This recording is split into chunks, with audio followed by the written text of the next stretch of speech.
Hello everyone and welcome to Hitbullseye. My name is Manish and in this video we are going to discuss a historic moment in the world of sports. A few months back we discussed the FIFA World Cup and how Lionel Messi became the greatest of all time in football, arguably so. And now a similar moment has happened for Novak Djokovic. As you can see, he has won 23 Grand Slams, starting from the first one all the way to his 23rd title now, which is the French Open. 23 Grand Slam titles. So this is an era in the lawn tennis when the most important yardstick of success in lawn tennis is the victories in these four major Grand Slam titles. And on that yardstick, he has emerged as the greatest men's tennis player by achieving 23 Grand Slam victories. So we are going to take a look at his achievements as well as a bit more on the sport of tennis as well as Indians who have achieved something on the stage. Let's take a look at this straight away. So he has created history, no doubt. The reason being he now has 23 Grand Slam titles. When he had 22 Grand Slam titles, he was tying it with Rafael Nadal because Rafael Nadal also has 22 titles and he is still an active player. But Roger Federer is out of the race now because he took retirement last year and he had 20 Grand Slams. But if you look at the numbers, like these are the top three, that does not paint the true picture of what we are going to discuss today. It's not that statistically he has the highest number of titles, that is what makes him the greatest. That does not. In part it does, wholly it does not. There is a lot more to the picture. So he has won the maximum number of titles, that is true. But what makes him legendary is two things. Other than this, one is that he has this victory across all the four courts, which is really rare to have. Otherwise, if you talk about other players, like if you talk about Rafael Nadal, he is the king of clay. So he has most victories on the clay, which is the French Open. And Roger Federer was the king of grass. So he had most victories in Wimbledon. We'll talk about that in a bit. But if we talk about Novak Djokovic, he has victories spanning across all the four surfaces. The hard court, AstroTurf, clay as well as grass. That is what makes him a diverse player. One. Second thing is that Rafael Nadal is the only active player in the top three other than Novak. Roger Federer has taken retirement. So let us remove him from the equation for now. Rafael Nadal and Novak Djokovic both are active players. But Rafael Nadal is 37 years old, 1 year older than Novak Djokovic and also not in his prime anymore. That makes Novak Djokovic the most athletic player, being a 36-year-old, the most athletic player, therefore going for more. And that gives us the possibility of pushing the limit even further. So what if he goes to 24? What if he goes to 25 or 26? Then perhaps the debate will settle and he will be rightly called the greatest of all time. What it takes to go there, let's take a look. So, first of all, what has happened, let's take a look. So he has won the Roland Garros 2023, which is another name for the French Open Grand Slam title in lawn tennis. And who has he defeated? Norwegian Casper Ruud. Also a very good player, but of course, in front of Novak Djokovic, he lost. And Novak Djokovic is from Serbia.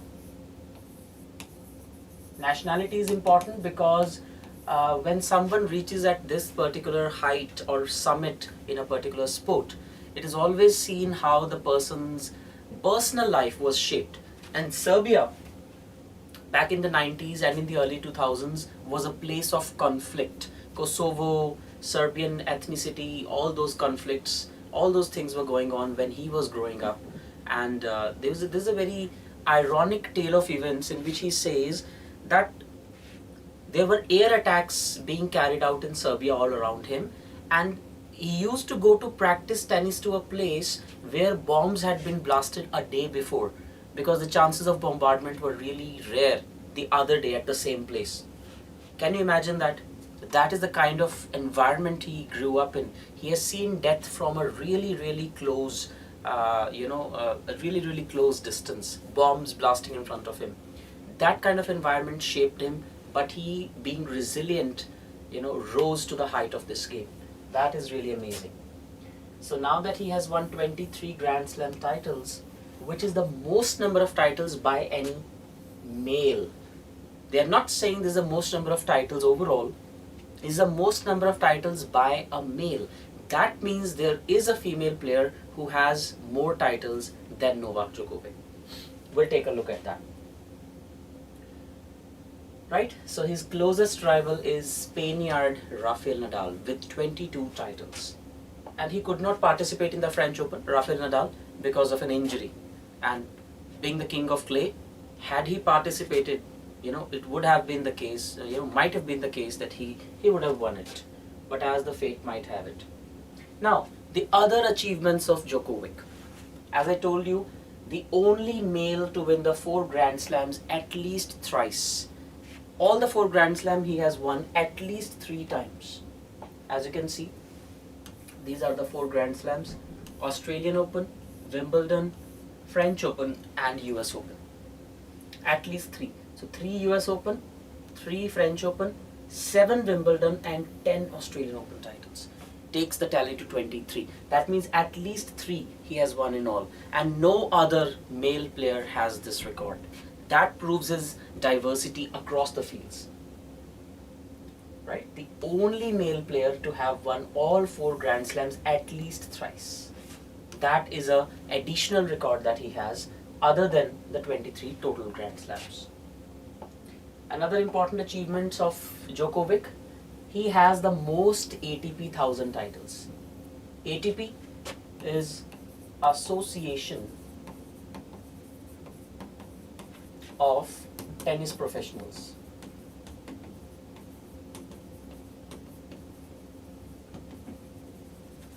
The women equivalent of ATP is WTA, Women's Tennis Association. So in ATP, which is for men's tennis, he has the most ATP 1000 titles and joint most ATP World Tour finals. Right? So he has the most ATP 1000 Masters titles, which is a series of 9 Opens held across the world in a calendar year. So in a year, there are 4 Grand Slam, but there are 9 ATP titles which are held by the Association of Tennis Professionals. So he has won the maximum number of these titles as well. Thirdly, most weeks at the number 1 ranked tennis player. All of them, Roger Federer, Rafael Nadal and Djokovic, they have been world number 1 at one point or the other. But Djokovic has another record that he has been the world's number 1 tennis player for a record number of weeks. And this tally changes every week. So he has been on this position 388 weeks. 388 weeks, and if we take 52 weeks as a year, that would make it roughly 7.5 years on this position. 7.5 years, like intermittently, he has been the world number 1 tennis player, which is a record. No other player has been on number 1 position that long. Right?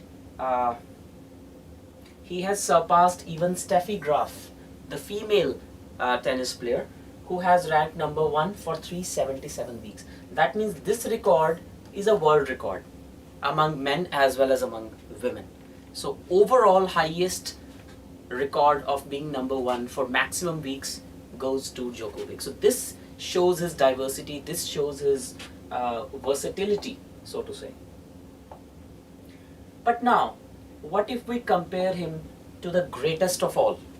What if we compare him across genders, not only among men? No doubt he's now statistically the most titles in men's category, but he has tied it with Serena Williams.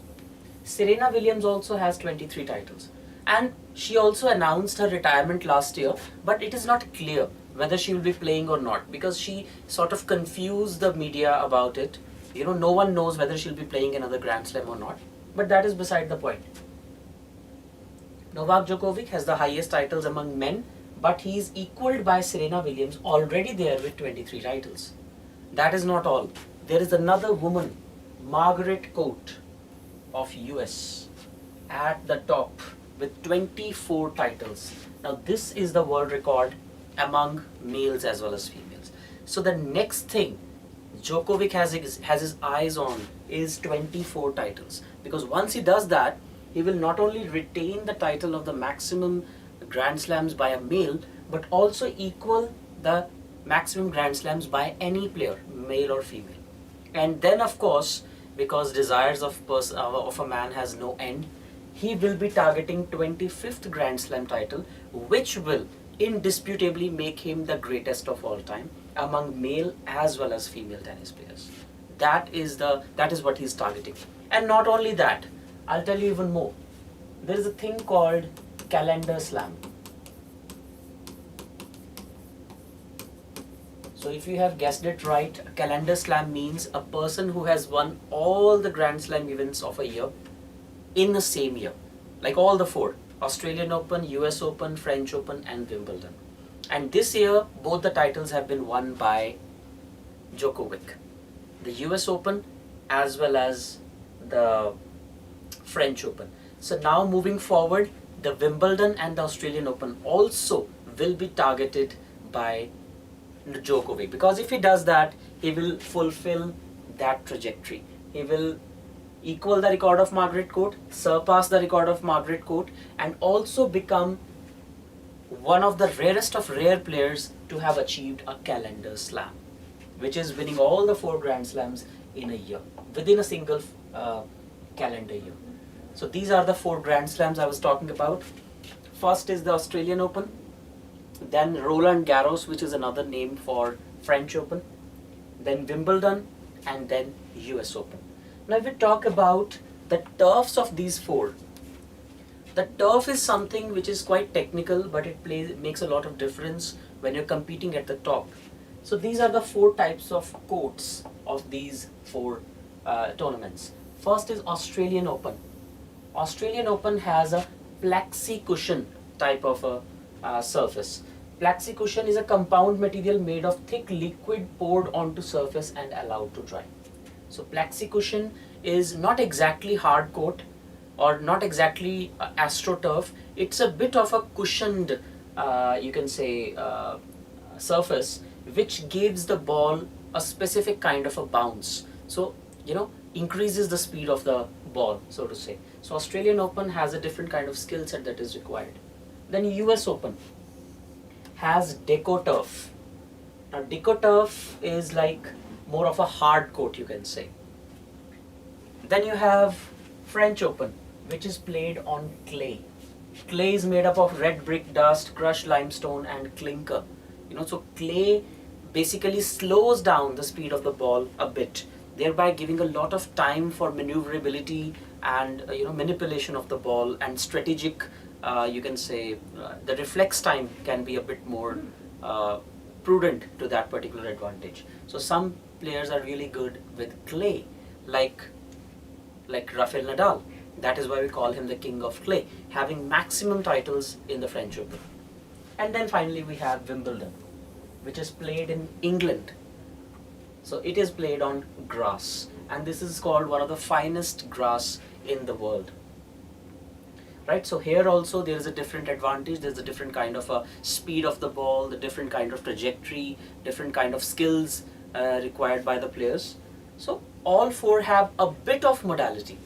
It's not that the entire game changes or something like that, but at such a top level, even the difference of a few millimeters, even the difference of a few miles of the speed of the ball can make a lot of difference. And that is where we have Roger Federer as the king of grass, Rafael Nadal as the king of clay, but we have Novak Djokovic, who has won at least 3 titles on all the 4 surfaces. And that is what makes him the most versatile male player of all time. And that is a record very difficult to break. Now if we talk about some Indian players or winners from India of the Grand Slam events, there isn't any who has won a singles tournament, because singles title is the most prestigious title, men's singles and women's singles. However, if we talk about men's doubles, women's doubles and mixed doubles titles, There we have 4 Indians who have made their mark on the global stage. One and the topmost being Leander Paes. He has almost 14 doubles Grand Slam titles to his credit, out of which a few are mixed doubles, a few are men's doubles. So Leander Paes, Mahesh Bhupati, Sania Mirza and Rohan Bopanna. So he's Leander Paes, he's Mahesh Bhupati, she's Sania Mirza and he is Rohan Bopanna. These are the 4 players from India who have made their mark on the global stage, but none of them have won any singles Grand Slam title. Doubles they have won, either doubles or mixed doubles. Right? And it's very interesting that this has become a sport which has garnered a lot of interest all over the world. No one knows what the reason is. Maybe because the fact that it has become a common man's sport. There are so many tennis academies around, and that it is easier to play. You know, you just need a court and a racket and a ball and you can go about it. It's not like an athletic event where you need a lot of paraphernalia. So perhaps that's the reason that sports like badminton, tennis, etc. have become really popular. But a lot of the credit goes to some of these men and women, including the top 3 in men, and women like Serena Williams, Venus Williams, Steffi Graf, Margaret Court, who have made lawn tennis a household name by their sheer achievements. So that is all. We hope to have another, the record, every record is made to be broken, as they say. So let's hope that Novak Djokovic wins the rest of the 2 Grand Slams as well in this year, and he becomes the greatest of all time. And of course, Rafael Nadal also pushes his own boundaries and maybe win more titles, giving Novak Djokovic a tough fight. With that hope and a lot more optimism, this is me, Manish Mittal, signing off. Thank you and take care.